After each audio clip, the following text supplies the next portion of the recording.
The neighbors are gonna get Alright, what's up guys? We're back here at the channel. Alright guys, welcome back to the channel. Today we have an update for you on the 70 Charger from Fast and Furious. The motor's in, the trans is in. We have quite a few headaches to deal with now, so check this out. Before we jump into the details of the headaches that we're going through on the 70 Charger, I want to give you guys a heads up. We are going to be at Cars and Camo at the USS Iowa on September 18th. It's from 10 a.m. to 3 p.m. We're going to be out there representing with the Lightning, possibly bringing out one other car. And again, this is an event for Robert Hess and the Disabled Veterans Empowerment Network. And we're just going to be out there representing and hanging out and having a good time, so don't forget to check it out. All right, so one of the accessories we're going to go over is how we replaced the power steering box with a manual box. Now, we did choose a lower ratio, so it's a 16:1 ratio, so you don't have to turn the steering wheel a bunch of times. We're still going to have a large steering wheel, but we are converting the column to use the EPAS Performance electric power steering system. This system has its own brain, and it has a potentiometer that adjusts how much assist you want. It's all electronically controlled, so if you want more assist for low speed turning, you just crank that dial up to the max. It's a very lightweight steering wheel. You could literally turn it with a finger. Now, if you want less assist, then you turn the potentiometer back the other way, counterclockwise, and it becomes heavy. You can almost make it seem where there is no power steering. And when you're driving straight, there's no assist. It's not doing anything. It doesn't start doing anything until it feels it start turning. And that's when the motor kicks in and helps assist the actual steering. I actually did it on my personal 240Z with an RB25 because it had big stickies in the front and it was so hard to like park. So I added, it wasn't this particular system, but it was similar. It had a potentiometer that you could adjust the assist. So I had it on like max assist. It was mainly for parking. Now, if I was gonna track the car, I would turn the assist down because you want a little bit of weight in the steering. So on the AC side, we also decided to do a 12-volt AC compressor. So it's also going to be electronically controlled, which means that we are also going to have to upgrade the alternator to be able to hold all these amps because we're running electric power steering, electric fans, electric AC compressor, brushless electric fuel pump, full electric EFI system, new gauges. So it's all going to be new, but we want to make sure that the alternator can handle all the amps that we're going to throw at it. For the rest of the accessories, meaning the water pump and the alternator setup and the supercharger snout stuff, I'm going to throw it over to James and Daryl. They're going to go ahead and talk about the complications that we're dealing with BDS and the buzzard catcher. We're going to go over that soon. So I'm going to throw it over to them and they'll take care of that. This is the actual engine that is going into the Toretto Charger. A lot to bring you guys up to speed on. I guess we can start with the fitment of the engine. One of the things that we kind of realized, we've spent so much time and effort kind of staying true to what we saw in the movie. It sat dead center in the engine bay, and it sat dead center on the hood. And the reason why it did that was because it was fake.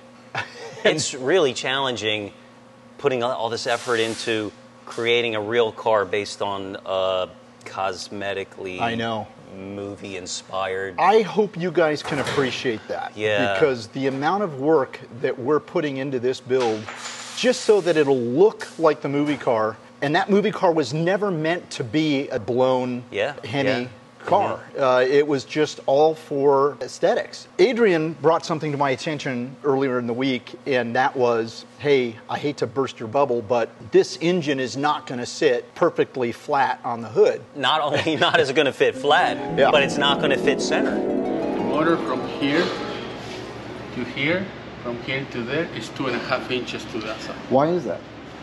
Because it's set up on this car. The problem is that in the movie, it shows center. Yeah. It's exactly center. Yeah. The big question is, why is it like that? Because they do that because of the steering box. So they move everything. The tonneau, everything is moved to the... Even when I did the seats, I don't know if I think I told you, that this floor is 2.5 inches wider than that floor. Mm. There is a fix for it. Which is start from the beginning. And basically, I mean, I've been looking at it and maybe I can, okay, this is one problem here, because I have to move basically the motor.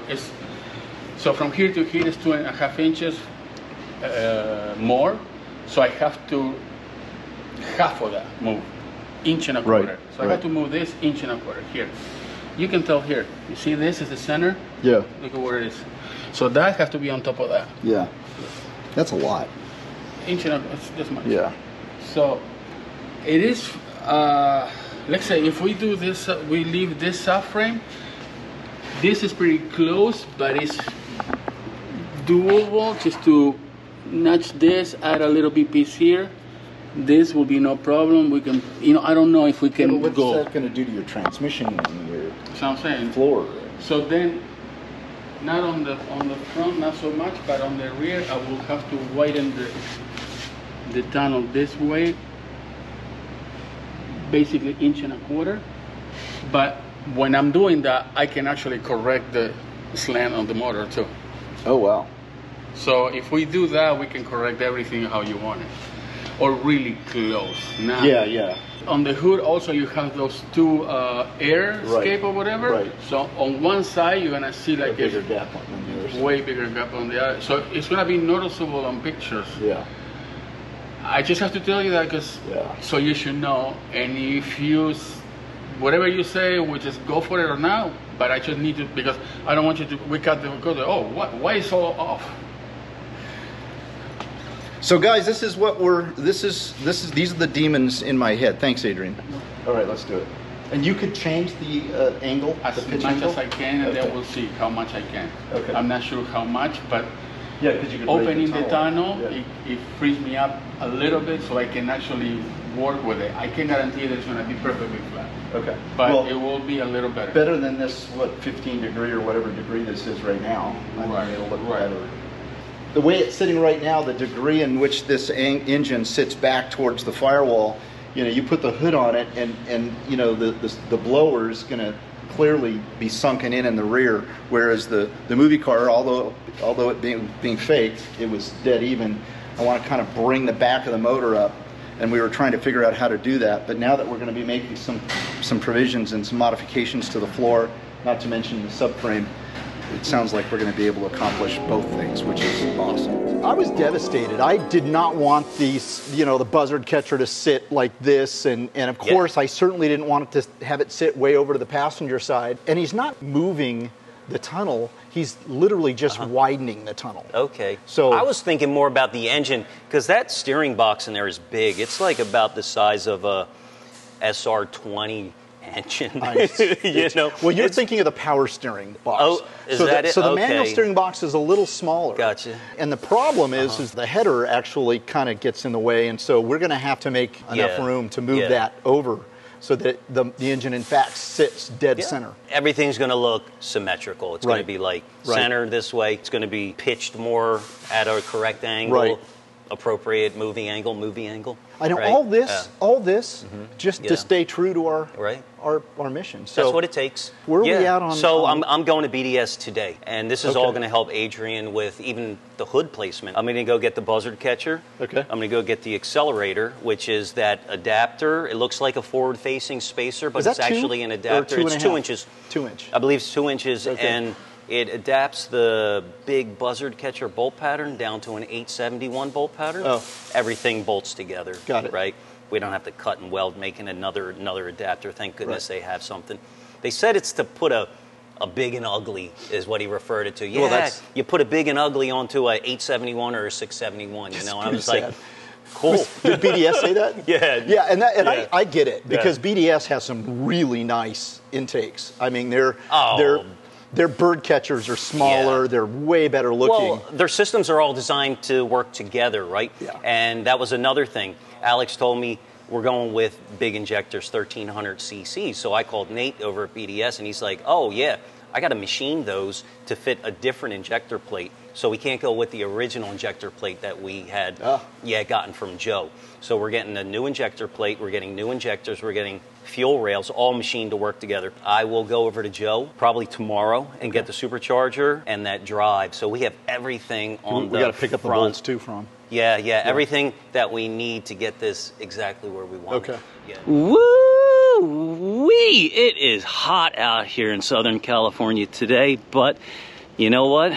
It's beautiful, and I'll take it because last week we had triple digits and that was not fun. I get to take the Interceptor today because Alex commandeered the slinging parts for Harry. He's probably slinging farts.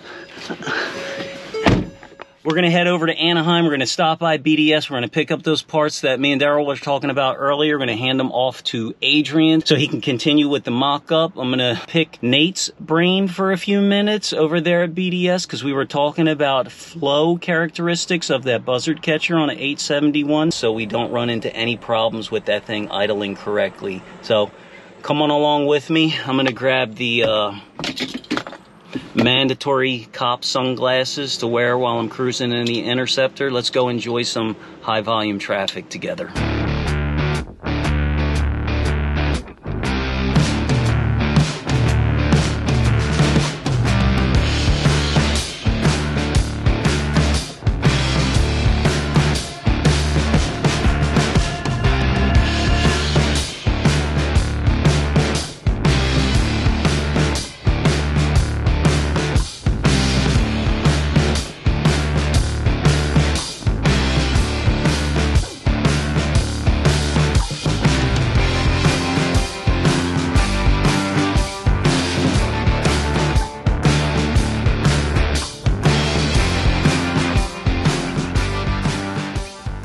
And then let's talk about the snorkel. So the yeah, snorkel so on the front. you got the scoop, right? And then you got the injector, it's called, right? The buzzard catcher is called an injector. And then your supercharger and then the blower drive, right? And these come in at different sizes, right? Depending on where it lands with the belt. And the movie car was short. It was super short because it was super fake. Yeah. Right? Yeah. So our goal is to go with that shortest blower drive as possible, right? And avoid having that big carrier bearing here. And you know what that means? What? Less accessories. Oh, yeah. So, but fortunately, we don't need power steering. Correct. We're going with electrical AC. Yep. And that alternator is going to have to be pretty beefy because it's going to be carrying some load. But because of that, the water pump pulley, it has to be pushed way back. Okay. In order for us to have the shortest drive possible on the blower. So Joe got us one. It's from a company that we've used before. So we're getting rid of this pump? No. We're keeping the water pump. Okay. We're keeping the mechanical water pump. We were going to go electric water pump, but we decided against it. Joe's like, no, I got you the bell-shaped one. It pushes it way back. Oh, that's sweet. So yeah, it'll be almost recessed, right? And then we'll have the harmonic balancer or a damper, and then the belt pulley for the water pump and the alternator, and then the supercharger pulley, and then that'll be, the goal is to keep it as close to the engine as possible. Yeah. So over today and tomorrow, I'm going to pick up everything and hand it over to Adrian, and he can get it in there and sized up appropriately. Sounds perfect. Yeah. I'm going to go meet up with Joe at Hawaii Racing. Oh, there's the boys. Good morning. What's up, fellas? I know you. We're going to go pick up the blower, the water pump pulley, the alternator, the bracket, anything else that we're going to need to complete the fitment of the engine into the 70 Charger.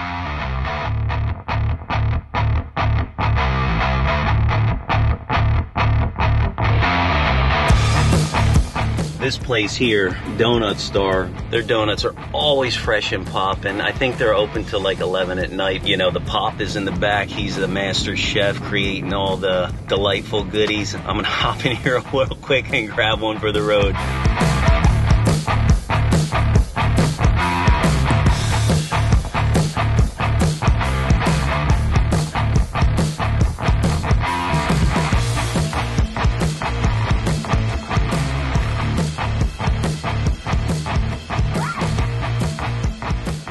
So we made it to Hawaii Racing in good time. There was hardly any traffic.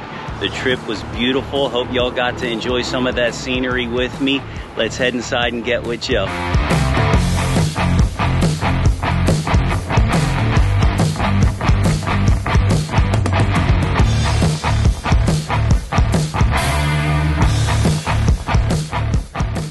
So I'm here with Joe, and we got all the parts so we can spec out the fitment issues on the Charger. We got the big blower, harmonic balancer, pulleys, and then we have the spacer And then this is the NOS assembly. We're not going to use this. We're going to take this with us just as a thing to consider, you know, the routing of our lines for the NOS, and possibly maybe even use this distribution block. But we're going to rework this in such a way it's going to go better with the buzzard catcher. So yeah, stay tuned. I'm going to get all this stuff loaded up into the truck and head back to Orange County.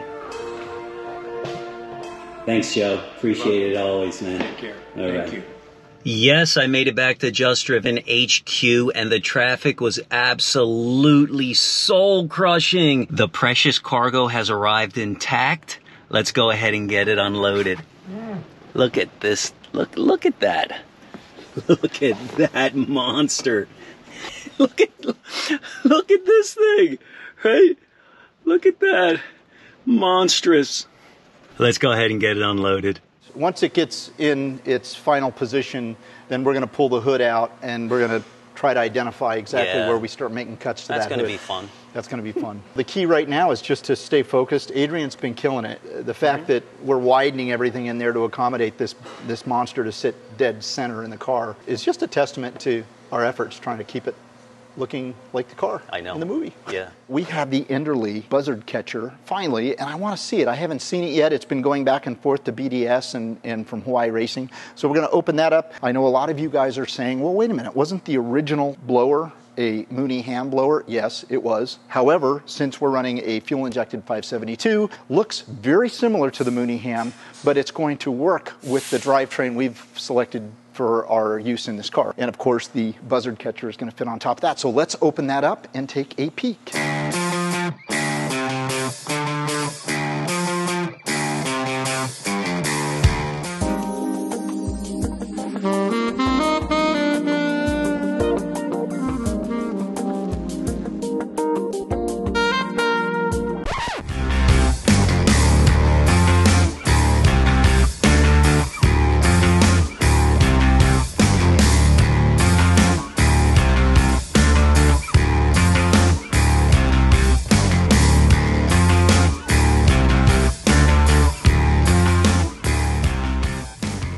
That's going to wrap up where we stand on this engine. More to follow.